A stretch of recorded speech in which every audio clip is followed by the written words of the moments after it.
From the Casey State Bank Digital First Studio at WTWO, this is the Goin to the Hoop podcast. Sponsored by Terre Haute Chevrolet, Indiana State University, and Kirshner Building Centers. Welcome to our Goin to the Hoop podcast special. We are all about the First Financial Wabash Valley Classic happening later this month at Terre Haute North High School with Nicole Christine. Our director, Luke Knight. I am Grant Pugh. Happy to be talking, Nicole, some high school basketball. We get set for the most wonderful time of the year. We're not just talking about Christmas. We're talking about right after Christmas. I know. It is such a cool event. We'll talk about it all day long on this podcast and all week long when we're covering it, that it's very likely the best tournament in the state. And a lot of the coaches that are involved in it, a lot of the schools take pride in that. And it's just going to be a lot of fun being out there. You're out there all day. It's a grind, but it is a lot of fun. And, I think it's going to be a good classic too. There's quite a few talented teams in the bunch this year. Very good draw. There are a lot of holiday tournaments we have touched on, but this one certainly takes the cake for the best one in the state, we think, and certainly the best one in the Wabash Valley this time of the year. 16-team, 4-day tournament. The goal is you want to play 4 games in 4 days. You want to cut down those nets, win the Classic Championship, just like Terre Haute North did last year. We'll start right out of the gate, though. We look at game number 1. We were at the draw as well. Linton Park Heritage, I think, of 2 coaches that are good friends, Coach Joey Hart, Coach Rich Shelsky. Both of their sons play for their respective teams, and what a way to open the Classic with one of the favorites, the Linton Miners, opening the tourney on day 1 at 10 o'clock. Yeah, our runner-up from last year, the Linton Miners, always a strong team under Coach Hart.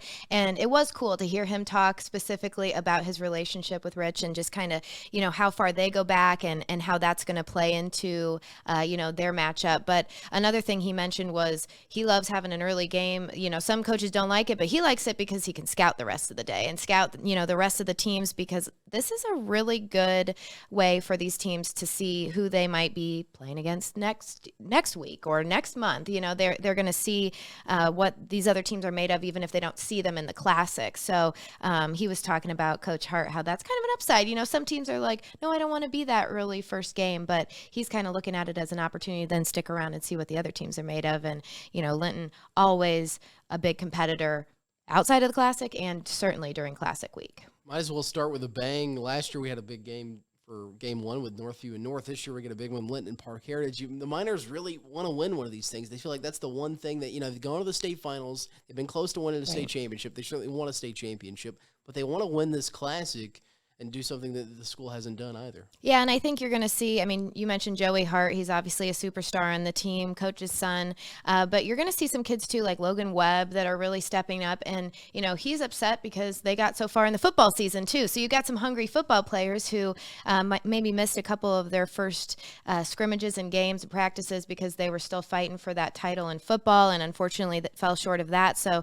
now this is their next big matchup, is these Classic games. And so they're really going to get to show what they're made of. And Park Heritage, a younger team, but has quite a bit of talent too. And as you hit on, these guys do know each other, the head coaches, so they have some experience with each other, and that always makes things fun too. Can't wait to get that started. Game 1, 10 o'clock on December 26th. Game 2, we get a red versus green battle on the day after Christmas. The Marshall Lions against the West Vigo Vikings. Yeah, and when we were talking to the coaches after the draw, they know each other quite well. We were talking about how they're right over across the Wabash from each other, and they play each other later in the season when those February games are really going to mean a lot. So getting that good preview of each other and seeing how they match up during the Classic will be a lot of fun. But I think both of these coaches, as we said, they kind of know each other. They know what each other's styles are. They're familiar with the team. That doesn't really mean a ton during Classic time because everybody's coming to play. It's like March Madness in December. But I do think that you're going to see a really good matchup there between two teams that, don't necessarily, we don't always see them super far into the postseason, but, have some good squads this year. We expect a lot of fans from both of these schools. Obviously, all of the schools will bring a good crowd to the Classic. We expect Marshall fans to be rowdy. They always enjoy coming over to Indiana, and we expect West Vigo fans to be rowdy as well for a fun matchup. Oh, yeah, and West Vigo, neither one of them really have too far to travel either, and I know that, the day after Christmas may seem for some people like not the ideal day to travel to something like this, but that's not the case. People are coming from all over for this, and I think it's a chance, a lot of the coaches touched on, to, extend your Christmas, extend your holidays. If you know one of the players or you have a family member that's on the coaching staff at one of these schools, you can spend some extra time with your family and, check out the Classic, at least day 1 when you've got all those teams playing. It's a lot of fun. It's a fun marathon. Game 3 on day number 1, 1 o'clock Eastern time. Greencastle, the Tiger Cubs won the holiday tourney 2 years ago. Remember, it was not the first financial, but it was still a holiday tourney. Coach Rector, they won it then against the Northview Knights. Not a bad draw for Northview. Game number 3, they go 1 o'clock on day 1. Yeah, and I know these two coaches were talking about WIC matchup. Again, knowing each other, kind of that familiarity, which always helps.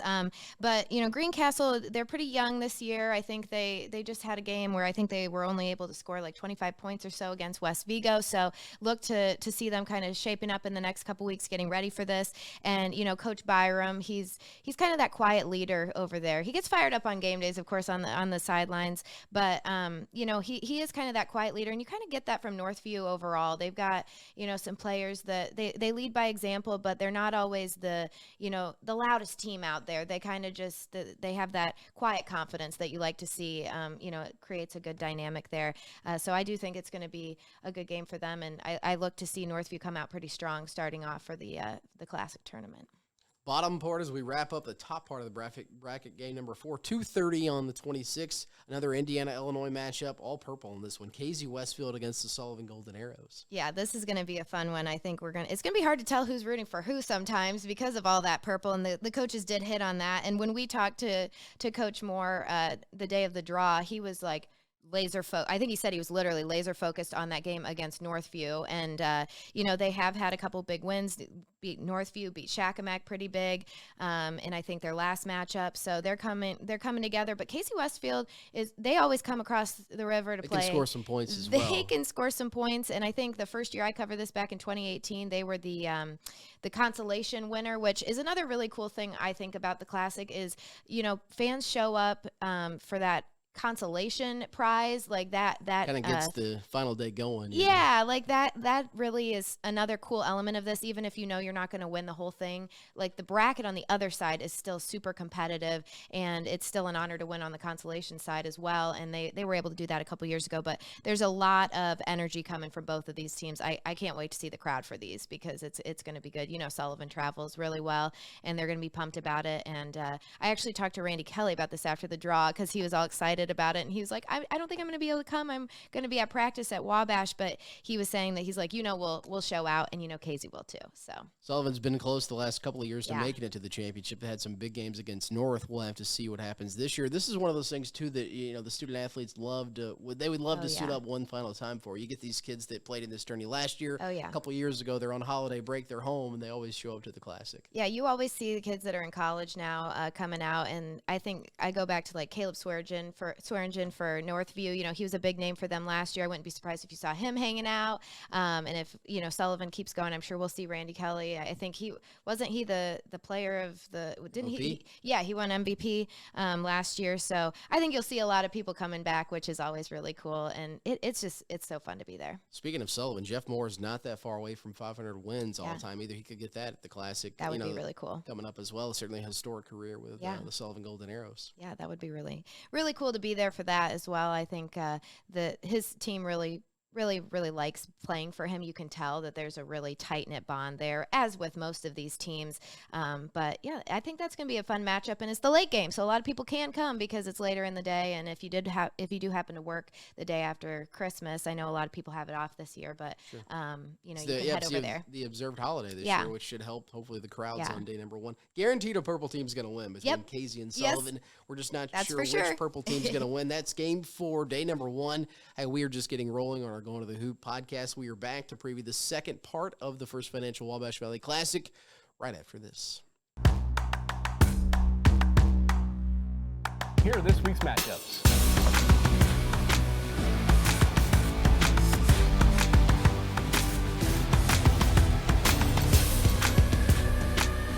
Kirshner Building Center is proud to support local sports in the Wabash Valley.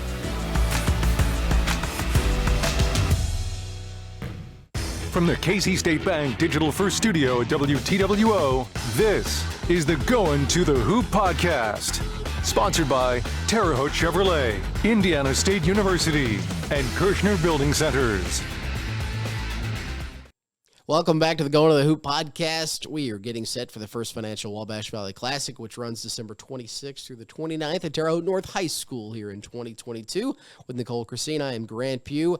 Taking a look now at the bottom part of the bracket, day number 1, game number 5. It is the Edgewood Mustangs. They have certainly won this tournament way back in 2017 with Coach J.B. Neal. J.B. Neal's at Bloomfield now, however. Edgewood against Terre Haute South. So you kind of get the bottom part of this bracket. Nicole started with a bang. You get one of the Terre Haute schools playing a smaller school kind of in Edgewood. Yeah, and I think that we talked a lot about in the first block how many crowd, how big of a deal this is for crowds and how much this makes money for these schools that are taking part in it. Obviously, it switches off between Terre Haute South and Terre Haute North. So you always see a huge showing for whether it's the host team or the other Terre Haute team.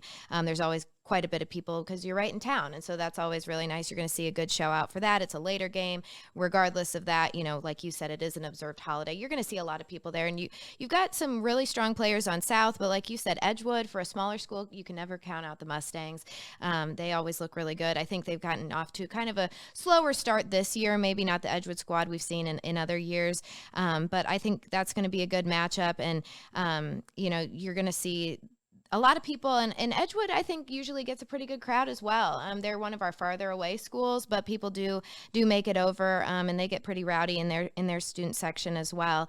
And one shout out, Maynard Lewis. He recently got recognized. So head coach there at South. Silver Anniversary Hall of Fame team for the Indiana High School Basketball Coach Association. 98 grad, Coach Lewis was. Very cool. So we'll see him. Got to talk to him after the draw, and he's always, another one of those coaches that kind of, he's even keel when he talks about it. He's just excited about it. And half the time it's his host school. And so they're traveling to the other side now this year. And I think that's going to be another good matchup between two good teams. A lot of red in that crowd. A lot of red, 4 o'clock on December 26th. The next one, maybe the game of day number 1. Yeah. The Terre Haute North Patriots, of course, who won it last year with head coach Todd Wolfley against Mac Thompson and the Robinson Maroons. Not only it's another North Robinson matchup, you get that Indiana-Illinois matchup that we look forward to in tournaments like this. Oh, yeah. I think Coach Thompson said he's looking forward to taking the trophy back, what do you say, to the best side of the river, talking a little smack in his interview with us.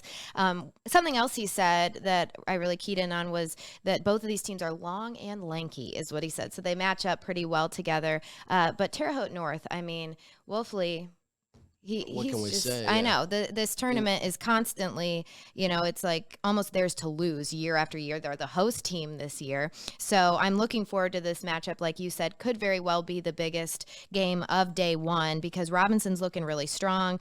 And North, he said in his interview, Wolfley, and he's been talking about it all season, there's some players who are going to have to step up now. It's kind of that next man up strategy this year because they did lose some of their leaders, quite a few actually. And so they're going to have to kind of adapt in the Classic. I mean, it's a beast. 4 days, you're hoping for those 4 days. It really teaches your guys, especially those younger guys, what to expect when you get into the postseason. North did not have the start to the season that anyone wanted. They, of course, had a couple tough road games. They played North Davies. They lost to the defending state champs, North Davies, out at the Gobbler games. Then, of course, they had a tough one at Evansville, tough one at Mooresville. So this is kind of like certainly them being at home finally. They'll finally play a home game before the Classic, but being on their home gym will certainly help as well. Oh, yeah, you're going to see a ton of North fans. And I liked it, too. Coach Thompson said, you want to play the best teams. You want to see how you match up against them. Might as well make it day 1. So I think that Robinson's definitely going to be prepping for this, and I think North will be, too, because like you said, it's not like they've just been steamrolling through the season so far, but the Classic is just always a different deal with Coach Wolfley and his squad, so I'm excited to see them hit the court. Different animal. That's kind of the perfect time, I feel like, on day 1, about 5:30. We get set for other night games coming up. Speaking of the next game, game 7, 7 o'clock, Shakamak and Cloverdale. Mm-hmm. We've seen both of these teams a little taste early, and this is another good matchup. You see the Shakamak Lakers, they played a tough schedule, as has Cloverdale, who opened the season with Terre Haute South. So we get the Clovers and Lakers on game 7, day number 1, 7 o'clock p.m. Yeah, I think 2 of the smaller schools, and they made note of that. They said, it's kind of nice that they aren't matching up against like the 4A guys right away, kind of get to ease into it a little bit with a smaller group. But what I really liked is how much respect you got from both of these head coaches when they were talking about this matchup too. You can tell that they kind of look at each other and study each other a little bit, even if they aren't seeing each other very frequently in the regular season. You can tell there's a lot of respect there, and you'll see that come out on the court. But I don't know. I think Cloverdale, Coach Turk was talking about how young they are and how they got off to a slow start this season. But I just think that it's going to be a good matchup when you've got two smaller schools who kind of can go up against each other and show each other what they're worth and then prepare for kind of some of those bigger dogs that they might have to face afterward, depending on who wins. Game 7. Last but not least, we're going to close out day number 1 at the 8:30 game. One of the favorites, certainly in the bottom part of the bracket as well, one of the favorites overall, the Bloomfield Cardinals against the South Vermillion Wildcats, who won the Banks of the Wabash tourney earlier this season. Kind of a fun way to end day 1, 8:30 p.m. game 8 with Bloomfield and South Vermillion. Yeah, I actually starred this one too, just because I think South Vermillion is, heading in a really cool direction as a program. I think, and they have been they've always been strong, but I think winning the Banks of the Wabash, you got, new coach involved and really excited and getting off to a good start there. And then Bloomfield and Coach McNeil, always really fun to see in the Classic. And obviously we saw him at Edgewood, like you said, when they won, and now he's over at Bloomfield, really impressive. So I starred this one too as something that I think is going to be a good finale to day 1. I think you're going to see a lot of competition here. They both are confident in their groups, I think, and you're seeing that in the seasons that they're having so far. So I'm really excited for this one too. Excited for all the games, of course, but there are a couple that you're kind of looking at. I think they could make it deep into the Classic, and we could be seeing them play Thursday. And I think both of these teams have a shot to kind of be there in that space. 8:30, day number 1, December 26th. It is Bloomfield and South Vermillion. That will finish up the bracket.